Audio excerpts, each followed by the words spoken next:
Hello everyone, welcome to the Ozark Outpost. This is Operation Goliath, the Soviet Union 1.2, July 36. Okay, to start off, the Soviets have also declared support in the Spanish Civil War for the pro-communist Republican side.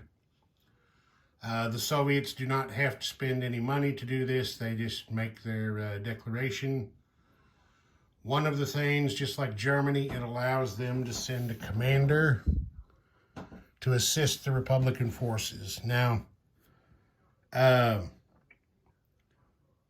what I have done is Germany starts the war with a commander. The Soviets do not. The Soviets don't because that simulates Stalin's purge of the army in 1937, where he pretty much took out every general in his army because he thought they all were trying to take his job away. So what I'm doing here with these two commanders in the Spanish Civil War is so as not to unbalance that expansion. Once the Civil War is over, these two guys will just be retired. They won't go back to their home country and continue working. They'll just go off the board and back into the parts boxes.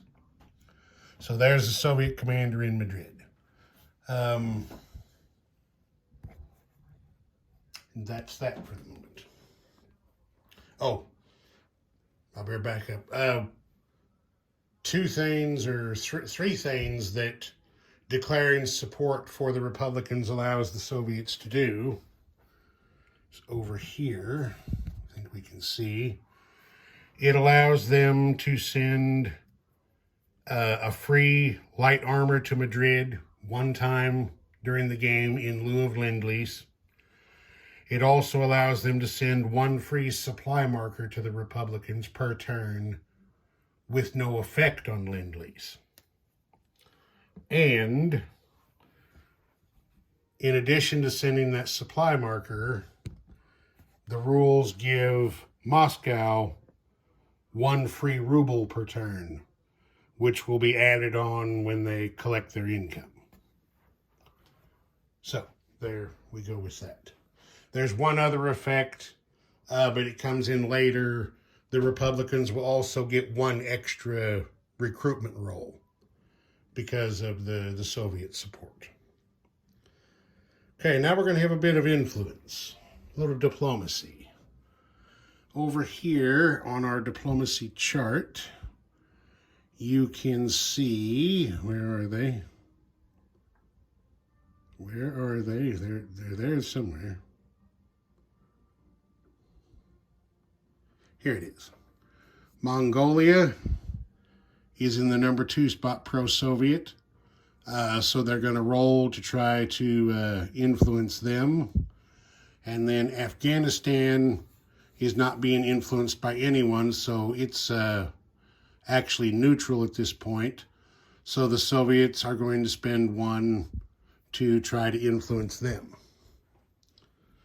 Now, one of the reasons they want to try to influence Afghanistan is because a couple of these expansions I'm playing are making Afghanistan pretty valuable.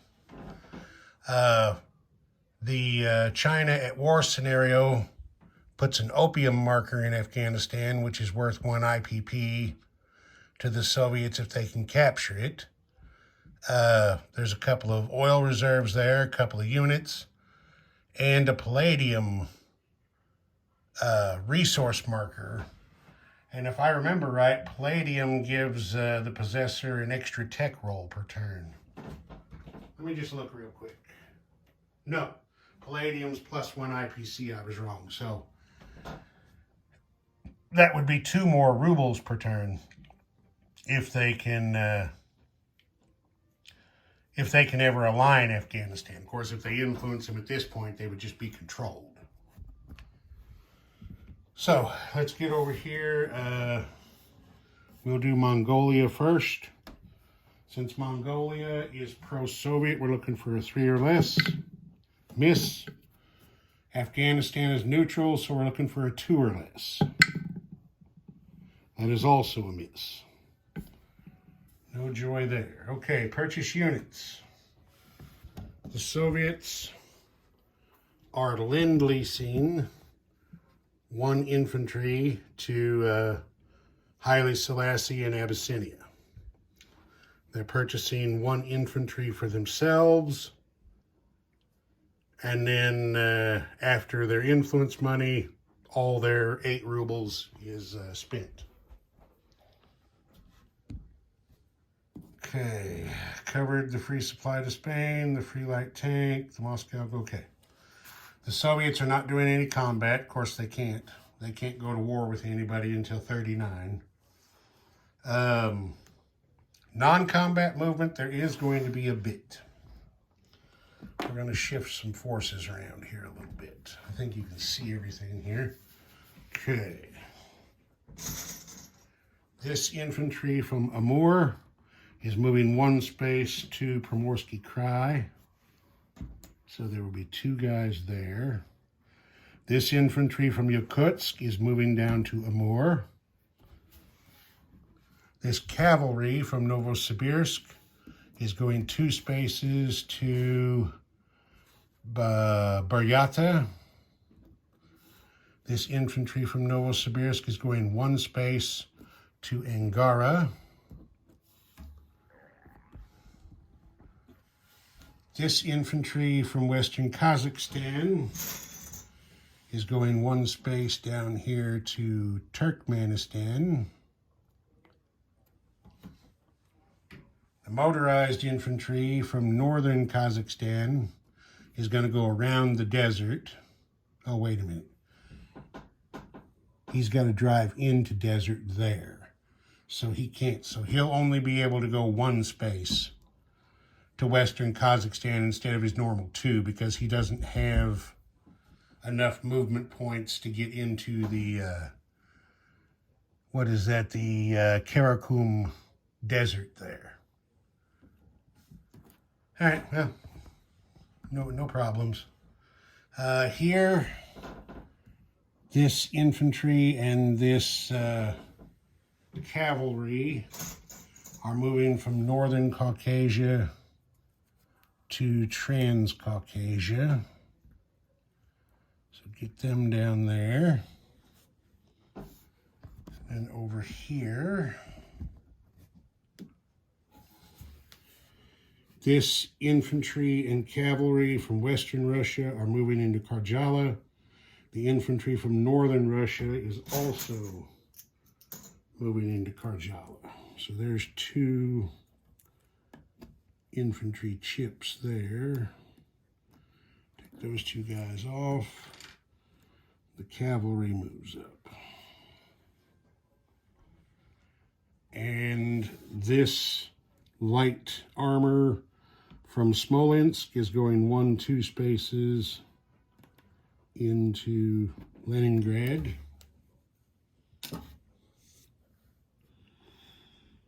And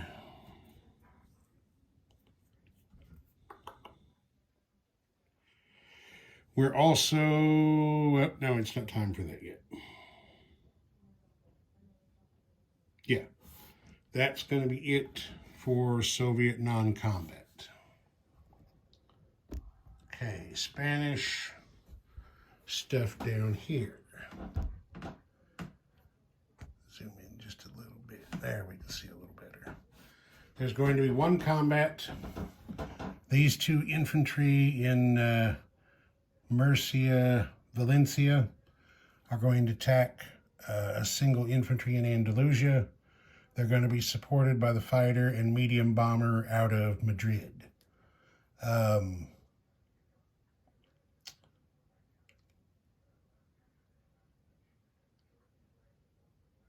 General Franco has just decided his fighter with an airfield in Leon Castile will not scramble to aid in the defense of Andalusia. I don't need a battle board for that. We'll roll the... I do need to bring the camera with me, though, so that you don't think I'm tipping dice or anything over here. I know, you wouldn't think that. Just joking. The two planes will, of course, have a commander bonus. So the medium bomber's rolling at an 8. That is a hit. So that's the end of combat. The infantry defends at a 4, and it misses. So, over here, remove the nationalist, the 2 Republican infantry, slide over here. The medium bomber and the fighter, non-combat, move back to Madrid. I'll put the roundel in there off camera. Okay. Non-combat for the Republicans. There isn't going to be any. Their guys are just going to stay where they're at. All right, collect income and oil. Let's do oil first. The Soviets are producing a couple of ships this turn, so that does cause them to have to pay 1 oil. So they're going to take that from their reserve here in northern Russia, make their oil payment. Now they collect for oil. What Russia had, or the Soviets have here, is they've got 3 wells in Transcaucasia, 3 wells in North Caucasia, and a single well here in Uralkursk, for a total of 7. Divided in half and rounded up gives them 4 oil that they're collecting. And we're supposed to distribute it as evenly as possible. So what I'm going to do is 1 oil to each of those 4 reserves whenever I put them in here. Okay, that's collect oil. Now we'll place units. The Soviets built an infantry, which they're going to place here in Leningrad. They have a submarine, which they are going to place here in C-Zone 36. And a destroyer, which they're going to put up here in C-Zone 16 to join that guy. Then over here, the nationalists, as long as they control Spain or Madrid, get that free supply marker every turn. So we'll slide that in there. And this one time only, I need to get my forceps here so I don't knock other stuff over. This one time only, they get a light armor to go in Madrid. And down in East Africa, let's move around here. The Soviets have gotten permission from the French player to send Lend-Lease through the minor port of French Somaliland and then by rail into Somalia. So there's the infantry for Haile Selassie. Okay. Now,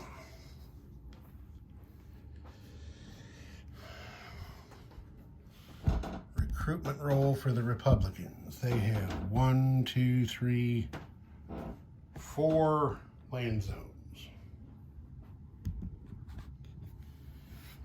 So let's see what happens here. 10, can you see that? It's in the corner. I'll slide it. There, now you can see that's 10 in the corner, so they missed. All right, the Soviets collect their income. They're also going to get a bit of benefit from the resource expansion. The Soviet income is 8. They get +1 for potatoes in northern Russia, and +1 for wheat in Kalamitskaya, to give them a total of 10 to go with their 1 Moscow gold. Puts 11 rubles in the Soviet treasury for next time. And I did the recruitment roll, collected money, placed units. I believe that's that. Ozark Outpost, over and out.